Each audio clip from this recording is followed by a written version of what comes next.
না দিয়ে মাজারে যে টাকা দেয় এরকম লোক আছে না নাই? মাজারে টাকা দেওয়া যাবে অপ্রয়োজনে? মাজারে কেন টাকা দিবেন? ওখানে একজন লোক শুয়ে আছে, পড়ে আছে, ওনার টাকা লাগবে? টাকা লাগবে আমগো জীবিত যারা আছে আমাদের। কথা কর, গরিব দুস্থ সুবিধা বঞ্চিত মানুষ যারা আছে তাদের টাকা লাগবে। এজন্য মাজারে যে মানত করা যাবে, মানত করতে হবে একজনের নামে, চিৎকার করে বলেন তিনি কে? অনেকে দেখবেন মাজারে যে মোমবাতি দিয়ে আসে, আগরবাতি দিয়ে আসে, হ্যাঁ, কাপড় দিয়ে আসে, ছাগল দিয়ে আসে, মুরগি দিয়ে আসে, গরু দিয়ে আসে, আছে না নাই? আলহামদুলিল্লাহ নারায়ণগঞ্জে এগুলো নাই। হ্যাঁ হ্যাঁ আছে। আল্লাহ তুমি বুঝার তৌফিক দাও। দেখবেন মাজারে আবার মশারিও দিয়ে রাখে, আছে না নাই? যিনি শুয়ে আছে ওনার কি মশায় কামড়ায়? তো উনি যদি মশার কামড় থেকে নিজের বাঁচাইতে না পারে, উনি আমগরে বাঁচাবে কি? কথা বলে। আবার দেখবেন অনেক ড্রাইভার অনেক মাজারের পাশ দিয়ে যখন যায় সে গাড়ি স্লো করে ফেলে।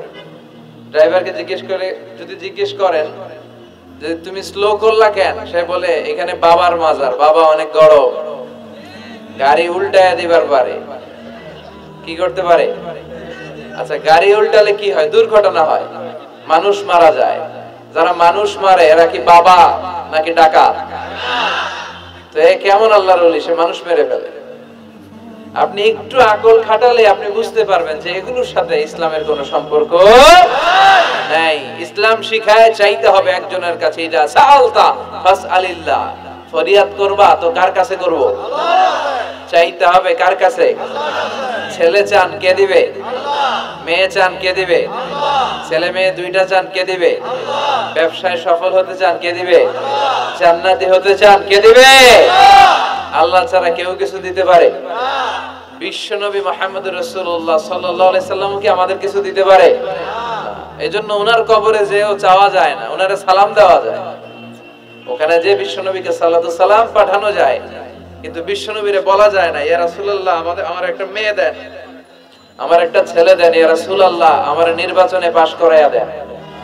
এখন নির্বাচন আসছে নতুন না, প্রায় দেখি। তো বিশ্বনবীর কবরের সামনে দাঁড়িয়েও চাওয়া যায় না। তো বিশ্বনবীর কবরের সামনে দাঁড়িয়ে কিছু চাইলে সৌদি পুলিশ হাতের মধ্যে লাঠি দিয়ে বাড়ি মারে, দাঁড়াতেই দেয় না। যে এখানে কি চাও তুমি? সামনে কেবলা, কেবলামুখী হও। এই বিশ্বনবী যার কাছে যাইতেন তার কাছে যাও, তিনি ছাড়া কিচ্ছু করার ক্ষমতা গোটা বিশ্বে কারো নাই। আল্লাহর ধনভাণ্ডার কত বিশাল! তিনি আমাদের সবাইকে যদি জান্নাতুল ফেরদাউস দিয়ে দেয়, ওনার জান্নাতের মধ্যে ঠেলাঠেলি হবে তো না? কথা কয়। বিশ্বনবী 8টা জান্নাতের যে স্টেজ, এই 8টার সবগুলাই থাকবে না, উনি থাকবে জান্নাতুল ফেরদাউস। কোনটা থাকবে? তাহলে আমরা থাকবো কই? ইনশাআল্লাহ কবেন না? নবী থাকবে একটাই, আমরা আরেকটা। এটা সম্ভব? অন্য কোন জান্নাত দিয়ে আমাদের বুঝ দেওয়া যাবে? আমরা আল্লাহর কাছে বলবো, আল্লাহ আমগো নবী যেদিকে, আমরা থাকবো বিশ্ব নবী থাকবে জান্নাতুল ফেরদাউস, আমরাও থাকবো ফেরদাউস। ইনশাআল্লাহ পড়েন। এত বিশাল জান্নাত, কোন ধাক্কা ধাক্কি নাই। জান্নাতের এক একটা দরজা চিনেন তো না? বিশ্বনবী যখন জান্নাতের দরজার বর্ণনা দিচ্ছেন, বিশ্বনবী বলছেন ইন্নাল মিসরাআইন মিন মাসারি'আল জান্নাহ মা বাইনা মক্কা ওয়া হাজার। ও সাহাবারা, জান্নাতের দরজাগুলো কত বড়, শোনো শোনো। বিশ্বনবী বললেন সৌদি আরবের মক্কা শহর থেকে বাহরাইনের হাজার শহর যত লম্বা, জান্নাতের এক একটা দরজা তত লম্বা। তার মানে এক এক ধাক্কায় কয়েকশো কোটি লোক জান্নাতে ঢুকে যাবে। তো ওই জান্নাতে আমরা সবাই যদি ফেরদাউসে থাকি, আল্লাহর কোনো ঘাটতি আছে? ওই আল্লাহরে থইয়া মাজারে যায়, ওই আল্লাহরে না ডেকে বাবারে ডাকে, ওই আল্লাহর কাছে না যে মাজারে যে লাল সালু দিয়ে আসে। দেখবেন যে লোকটা মাজারে মশারি দেয়, ওর বাবার ডেঙ্গু, ওর মারে মশায় কামড়ায়, ওর বাবারে মশায় কামড়ায়। বাপ মার কাছে চায় না। বাপ মা যে কত বড় পীর সাহেব, গোটা বিশ্বের পীর সাহেবরা যদি একটা দোয়া করে আর বাবা মা যদি আরেক পাশে দোয়া করে, বাবা মার দোয়া আগে আগে কবুল হয়ে যাবে। এজন্য চাইতে হবে একজনের কাছে, তিনি কে? বিশ্বনবী যখন বুঝাতেন, মাঝে মাঝে হাতের ইশারায় বুঝাতেন। সুবহানাল্লাহ পড়েন। বিশ্বনবী যখন বুঝাতেন মাঝে মাঝে প্রশ্ন করে বুঝাতেন, মাঝে মাঝে প্রশ্ন করে বুঝাতেন। He used to throw question to the audience. শ্রোতাদেরকে প্রশ্ন ছুড়ে দিতেন। প্রশ্ন ছুড়ে দিলে কি লাভ জানেন? শ্রোতারা ভাবতে শুরু করে উত্তরটা কি, কি এই প্রশ্নের উত্তর। যখন উত্তরটা করতে পারে না তখন বিশ্বনবী উত্তর বলে দিতেন। যখন উত্তর করতে যে ঠেকে যায় একটা ঠেকা ঠেকা ভাব, তখন যখন উত্তরটা জানা হয় ওই উত্তর আর ভোলা হয় না। কথা বলেন। বিশ্বনবী সাহাবাদেরকে প্রশ্ন করলেন, ইন্না মিনাশ শাজারাতি শাজারাতুন লা ইয়াসকুতু ওয়ারাকুহা। ও সাহাবারা, গাছের মধ্যে, বৃক্ষলতার মধ্যে এমন একটা বৃক্ষ আছে, এমন একটা গাছ আছে যেই গাছের কোনো পাতা ঝরে না। মাসালুহা কামাসালুল মুমিন। ওই গাছের দৃষ্টান্ত মুমিনের দৃষ্টান্তের মতো। বলো তো, হাদিসুনি মা হিয়া, দেখি তোমরা পারো কিনা ওই গাছটা কি? কেউ পারে না। কেউ বলে ওই গাছ, কেউ বলে মরুভূমির ওই ক্যাকটাস গাছ, কেউ বলে ওই গুলমলতা, কেউ বলে ওইটা, কেউ বলতে পারে না। বিষ্ণু বললেন কারোটা হয়নি। ইন্নাহা নাখলা, এটা হলো খেজুর গাছ। সাহাবারা ভাবছে খেজুর গাছ তো প্রত্যেক ঘরের পিছনে পিছনে, এটা ধরছে নাকি? ধরলে তো কঠিনটাই ধরবে। এজন্য সাহাবাদের প্রত্যেক বাড়ির পাশে খেজুর গাছ। ওইদিকে মন যায় না, মন গেছে দূরে, দেখি তো কোন গাছ, খুঁজে পায় না। সুবহানাল্লাহ পড়েন। এই যে বিশ্বনবীর শিখানোর পদ্ধতি, education system, how to teach the children, আপনি ছাত্রদেরকে কিভাবে পড়াবেন, এটা বিশ্বনবী হাতে কলমে আমাদেরকে শিখিয়ে গিয়েছে। ওই মজলিসে আব্দুল্লাহ ইবনে উমর রাদিয়াল্লাহু আনহু আর ওনার বাবা ওমরে ফারুক দুইজনই উপস্থিত ছিলেন। বাড়িতে যাওয়ার পরে ছোট্ট আব্দুল্লাহ ইবনে উমর সাইয়েদনা ওমরে ফারুককে বলেন, আব্বা, বিশ্বনবী যে আজকে প্রশ্নটা করছিল আমি কিন্তু উত্তর জানতাম। সুবহানাল্লাহ কইবেন না? ওমরে ফারুক বললেন, বলো কি, তুমি জানতা যেটা খেজুর গাছ? আব্দুল্লাহ ইবনে উমর বলে, নাআম ইয়া আবি, হ্যাঁ আমি জানতাম। তো বললা না কেন? তুমি যদি আজকে উত্তর দিতে পারতা তাহলে আরবরা লাল কপালের উট পেলে অনেক খুশি হয়ে যায়। তিনি বললেন, লাল চাঁদওয়ালা উট পেলে মানুষ যেরকম খুশি হয়, আজকে তো আমি অত খুশি হইতাম, বিশ্বনবীর সামনে আমার বুকটা এত বড় হয়ে যেত যে আমার ছেলে উত্তর করতে পেরেছে। আব্দুল্লাহ ইবনে উমর বললেন, আপনি আমার আব্বা, আশেপাশে চাচারা কেউ পারে না, আমি কেমনে কই? সুবহানাল্লাহ কইবেন না?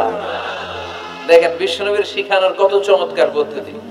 তো সেই পদ্ধতির অংশ হিসেবে বিশ্বনবী এরকম আঙ্গুল দিয়ে ইঙ্গিত করতেন আর বলতেন, আনা ওয়া কাফিলুল ইয়াতীমি কাহাতাইন, আমি এবং ইয়াতীমের যত্ন যারা করে তারা জান্নাতে একসাথে এইভাবে থাকবো। আবার কিয়ামতের বর্ণনা দিতে যে বিশ্বনবী বললেন, আনা ওয়া সাআতু কাহাতাইন, আমি আর কিয়ামতের এরকম পিঠাপিঠি, আমার আর এই দুইটা আঙ্গুলের মাঝখানে যেমনি তেমন ব্যবধান নাই, আমি আর কিয়ামতের মাঝখানেও তেমন ব্যবধান নাই। চিল্লায় পড়েন আল্লাহু আকবার। তাহলে বিশ্বনবীর ঘোষণা অনুযায়ী কিয়ামতের প্রথম আলামত হচ্ছে বিশ্বনবীর স্বয়ং আগমন। এটা হয়েছে কি হয় নাই? এরা হতে হেলে দুলে নুরানি তনুকে আসে হায়, সারা দুনিয়ার হেরে মেরে পর্দা খুলে খুলে যায়, সে যে আমার কামলিওয়ালা কামলিওয়ালা, তার ভাবে বিভোল রাঙা পায়ের তলে, পর্বত জঙ্গল টল মল টলে, খুরমা খেজুর বাদাম জাফরানি ফুল ঝরে ঝরে যায়, সে যে আমার কামলিওয়ালা কামলিওয়ালা। সুবহানাল্লাহ পড়েন। এই কামলিওয়ালা নবীর আগমনটাই কিয়ামতের প্রথম আলামত। তাহলে প্রথম আলামত আমরা পাইছি কি পাই নাই? পেয়ে গেলাম। এরপরে বিষ্ণু বলেছেন, যুহুর কাসরাতিল ফিতান বিআনওয়াইহা, কিয়ামতের আগ দিয়ে সমাজে ফিতনা ফাসাদ বেড়ে যাবে। পারিবারিক ফিতনা আমাদের আছে না নাই? সামাজিক ফিতনা, একটু আওয়াজ করে উত্তর দিবেন। রাষ্ট্রীয় ফিতনা, নারী ঘটিত ফিতনা, খালি ফিতনা আর ফিতনা। আপনি যেদিকে তাকাবেন ওইদিকেই ফিতনা। আপনি চাইলেও আপনার ঈমান বাঁচাতে পারছেন না। আমরা চাই আমার চোখটা হেফাজত করব, পারছি না। ইউটিউবে ঢুকলাম জাকির নায়েকের লেকচার শুনতে, ইউটিউবে ঢুকলাম শায়েখ সুদাইসের তেলাওয়াত শুনবো, ওদিকে তেলাওয়াত বাজে আর নিচে সাজেস্টেড ল্যাংটা ভিডিও আছে না নাই? কই যাব আমরা? কিভাবে বাঁচাবো আমাদের চোখ? বায়ে অশ্লীলতা দেখে ডানে তাকায়, দেখি ওদিকেও অশ্লীলতা, আবার বায়ে তাকায় ওখানে অশ্লীলতা, সামনে তাকাই অশ্লীলতা, আবার পেছনে তাকাই অশ্লীলতা, নিচে তাকাই অশ্লীলতা, উপরে তাকাই ওদিকে অশ্লীলতা। আমরা যাব কই? আন-নাযার সাহামুন মাসমুম মিন সিহাম ইবলিস। এই দৃষ্টি শয়তানের বিষ মাখানো তীরবানের মধ্য থেকে ভয়ঙ্কর তীর। এই তীর দিয়ে শয়তান যুবক যুবতীদেরকে কাবু করে ফেলে। একটা যুবক যুবতীর মধ্যে প্রথমে আই কন্টাক্ট হয়। কি হয়? প্রথমে আই কন্টাক্ট, চোখে চোখে একটা ভাব বিনিময়, হ্যাঁ, এরপরে এসএমএস এর আদান প্রদান হয়, কথা বলেন, এরপরে ডেটিং হয়, ডেটিং কি হয়, এরপর হয় গার্লফ্রেন্ড বয়ফ্রেন্ড, আছে না নাই? এগুলো বই ঘরে নাই, বই ঘরের ছেলে পেলেরা আল্লাহ, হ্যাঁ, কি ভয়ঙ্কর অবস্থা। আমরা ছোটবেলায় এই সমস্ত গার্লফ্রেন্ড বয়ফ্রেন্ড কি বুঝতামই না। এখন ক্লাস 5 থেকে শুরু, ক্লাসে যারা যারা আছে ভাগাভাগি হয়ে যায়, কোনটা কার, আছে না নাই? কয় এটা আমার, মানে আমার ফ্রেন্ড, এটা আমার এই কি ফ্রেন্ড, গার্লফ্রেন্ড, এটা আমার গার্লফ্রেন্ড, তো এটা তোর গার্লফ্রেন্ড, আছে না নাই? আবার এটারে সংক্ষেপ করছে, কয় জিএফ। কি কয়? তোমাদের এগুলা নাই তো? হ্যাঁ আছে, অর্ধেক কয় আছে, অর্ধেক কয় নাই, খুব চালাক এরা। প্রিয় ভাইয়েরা, এগুলো আমাদের সংস্কৃতি নয়। বিবাহ বহির্ভূত যে কোনো ধরনের নারী পুরুষের সম্পর্ককে হারাম করেছে কে? আসুন আমরা বিয়েটাকে সহজ করি, আর্লি ম্যারেজ ক্যাম্পেইন করি। আর কত বলবো, যতদিন বেঁচে থাকি বলবো, বিয়েটারে সহজ করে দেন। ছেলের বাবা যারা আছেন, মেয়ের বাবা যারা আছেন, বিয়েটা সহজ করে দেন। তা না হলে এই যে 14ই ফেব্রুয়ারি গুলো যায়, আছে না নাই? কি নাম, কি বিশ্ব বেহায়া, এগুলো আগে ছিল না, এগুলো সব কিয়ামতের আলামত। চিল্লা এখন ঠিক কি না? এই দিবসগুলোতে আপনার উঠতি বয়সের তরুণী মেয়ে, আপনার ছেলে যে পাপগুলো করে বিয়ে না করার কারণে, এই পাপগুলোর একটা পার্সেন্টেজ গুনাহ আপনার আমলনামায় আছে না নাই? এজন্য খবরদার, বাবা মা যারা আছেন, ছেলে মেয়েদেরকে সময় মতো বিয়ে করিয়ে দেন। আমাদের দেশে বিয়ে অনেক সময় অনেক দেরি হয়ে যায়, বিশেষ করে ছেলেদের দেরি হয়ে যায়। বলে তুই নিজের পায়ে দাঁড়া, তো এতদিন ও কার পায়ে দাঁড়াইছে?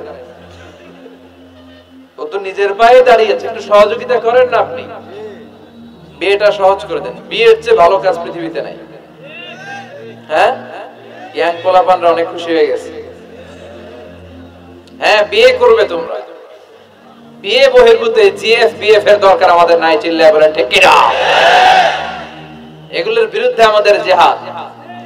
ইসলামের ইমেজকে, আমাদের মোরালিটি, আমাদের এথিক্যাল স্ট্যান্ডিং পয়েন্ট যেখানেই নষ্ট হবে, ওগুলোর বিরুদ্ধে আমাদেরকে সোচ্চার হতে হবে। এই নৈতিকতার অবক্ষয় হতে হতে এমন পর্যায়ে ঠেকেছে, বাংলাদেশটা এখন জাহান্নামের টুকরা হয়ে গিয়েছে।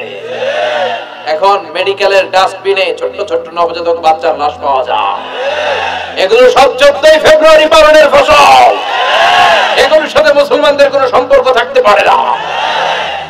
এগুলো ইসলামের সাথে কোনো সম্পর্ক নাই। এগুলো হচ্ছে পাশ্চাত্য থেকে আমদানি করা, পার্শ্ববর্তী দেশ ভারত থেকে আমদানি করা। আমাদেরকে যে ইসলামের সুশীতল বাণী বিশ্বনবী শিখিয়েছেন, আমাদের জানিয়েছেন, দ্যাটস এনাফ ফর আস, এটাই আমাদের জন্য যথেষ্ট। এজন্য এই যুগটা হচ্ছে, বিশ্বনবী বললেন, ফিতনার যুগ। আখিরি জামানায় জ্বলন্ত আগুনের কয়লা নিয়ে হাতে রাখাটা সহজ হয়ে যাবে, কিন্তু ঈমান নিয়ে টিকে থাকা কঠিন হয়ে যাবে। আপনি চাইলেও ভালো থাকতে পারবেন না, আপনি হকের কথা চাইলেও বলতে পারবেন না। ঝুঁকি আছে না নাই? গুম আছে না নাই? ক্রস ফায়ার আছে না নাই? কে কোন দিক থেকে গুম জানি পাওয়া যাবে না, কিন্তু এই হকের রাস্তা আমরা ছাড়বো না। বিশ্বনবী বললেন, ফিতনা বেড়ে যাবে।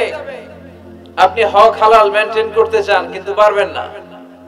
আপনি ঘুষ খাবেন না, কি হবে? টেবিলের নিচ দিয়ে ঘুষ, উপর দিয়ে ঘুষ, সব জায়গায় ঘুষ। আপনার পাশে যে চাকরি করে সে খায় ঘুষ, ও খায় ঘুষ, নিচের কর্মচারী খায় ঘুষ, উপরের বসও খায় ঘুষ। কথা বলেন, আপনি চাইলেও পারছেন না। এজন্য বিশ্বনবী সবসময় দোয়া করতেন, আল্লাহ ফিতনা থেকে আমাদেরকে বাঁচাও। বিশ্বনবী পড়তেন, আল্লাহুম্মা ইন্না নাউযু বিকা মিনাল ফিতান মা যাহারা মিনহা মা বাতান। হে আল্লাহ, প্রকাশ্য অপ্রকাশ্য সব ফিতনা থেকে তুমি আমাদেরকে বাঁচাও। চিল্লায় পড়েন আমিন। আওয়াজ করে আমার সাথে পড়েন, আল্লাহুম্মা ইন্না নাউযু বিকা মিনাল ফিতান মা যাহারা মিনহা ওয়া মা বাতান। এর মানে হচ্ছে, হে আল্লাহ, প্রকাশ্য অপ্রকাশ্য, দেখা যায় দেখা যায় না, এরকম সব ফিতনা থেকে তুমি আমাদেরকে বাঁচাও। তাহলে এই যে বিশ্বনবী বললেন কিয়ামতের আগে ফিতনা বেড়ে যাবে, এই আলামতটা সমাজে আছে না নাই? আমাদের আশেপাশে ফিতনা আছে না? আচ্ছা, এরপর বিশ্বনবী বলেন